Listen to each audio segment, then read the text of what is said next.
there's a very important thing that we have to understand about the way our body digests food, and that is that from here all the way down through our body is like one big muscle. Okay.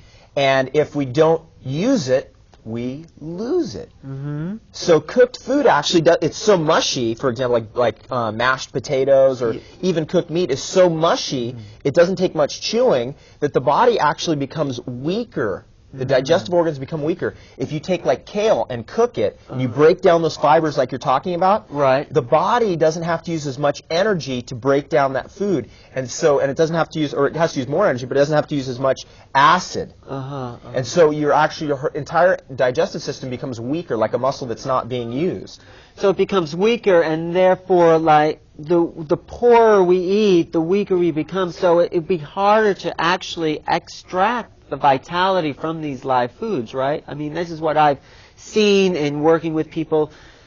They have the weaker their digestive system becomes, the harder time they have with the live stuff. Excellent point. Yeah. Now this is a process that it's just like you don't go into a gym one day and say, I'm going to bench press 300 pounds. Right. There's a process of working up to that and of detoxification. All right, so let's get into that. Yeah. Let's get into, like, what is a raw food diet, how we can start to assimilate those raw foods, and what happens as a process of getting rid of the junk.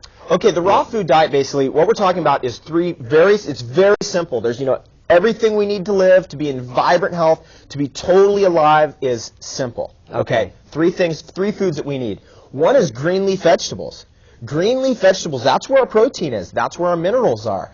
A cow is 1,000 pounds of protein. From grass.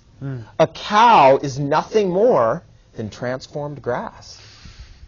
Right. So the green in the grass has all the elements that are necessary to build a cow. They don't need to eat steak in order to become a steak. Exactly. Right. And the gorilla, the strongest pound-for-pound mammal on the entire planet, eats about 80% vegetation and 20% fruit. Green. Okay, so that's number one. Number two is fruit. Okay. Fruit is like fuel. So the sugar is like fuel. That's the natural sugar we're designed for. And then the third class, another very important food class, is fats, which are nuts are not a protein-dominant food. They're a fat-dominant food. Avocados.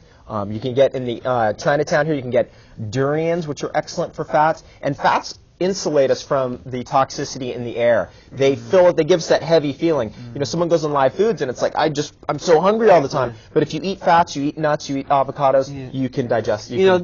Yes, and that's what I really liked about your lecture the other night that I heard. It's like when people go to these vegetarian diets, they're craving protein, but you say it's not really the protein or the meat they're craving, it's the fats, it's those oils, and that was a great point. Yeah, that's a big misconception out there in the diet world is actually what is fat and what is protein. Most dietitians are saying you need protein when what people really need and what they really want is fat. And now the important distinction is that animal fat is one, you're killing the animal, which is there's a karmic price for that, and then number two is that the toxicity that an animal takes in its life is stored in its fat. So if you take in animal fat, you're getting a double or triple dose of pesticides, herbicides, larvicides, toxins in the air, whatever. So isn't that interesting? So the best source of fats then again are raw plant fats. They're the cleanest and most pure. So the three things, the green leafy vegetables, the fruits, and the fats in the form of oils. And that's the basis for your raw food diet. Right. Those three classes have to be there. You get those in significant quantities, even if you're not doing all raw foods or you're just going on this path. We're going to talk about detoxification. Yes.